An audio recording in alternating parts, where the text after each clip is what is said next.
You want to hear something powerful? Luke chapter 15. If you haven't read it, you need to go read it. But I'm going to tell you some of it, and wow. Story of a younger man. His dad's wealthy. And just as a lot of decisions that we've made, as you grow up, you think you know better than your parents. So he basically tells his dad, give me what you owe me. I'm out, right? I'm gone. I don't need to be here. I can make my own decisions. Give me what is owed of your wealth, and I'm gone. And that's what his dad does. And he takes the money, and he runs off, and he blows it. And it wasn't like he blew it all. No, it was gone. Bad decisions, distractions, whatever he was spending his money on, nothing left in a matter of time. The economy tanks, everything dries up, and all these friends that he had that he thought were his friends are no longer his friends anymore because he's broke.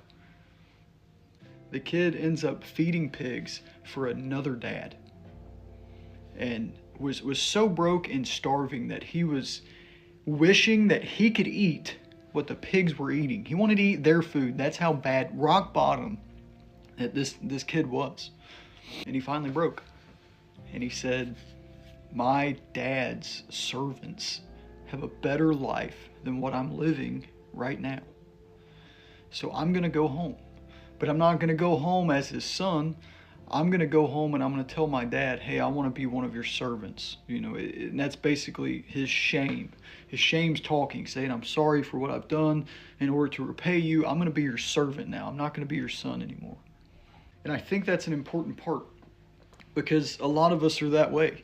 And we think that in order to go back to God or go back to the people that we've hurt, we have to crawl.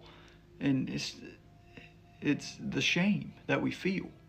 So the son starts walking home, and he's rehearsing this apology and what he's going to tell his dad. And I've sinned to you, I've sinned to God, and I want to be your servant. But he has no idea that his dad is watching. He sees him from miles away. He knows that he's coming, and he runs to him. He doesn't walk, he runs. The father runs to his son, and he wraps him up.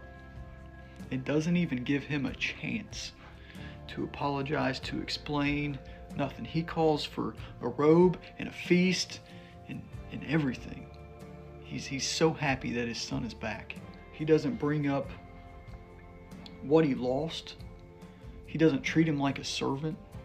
He says, my son is home.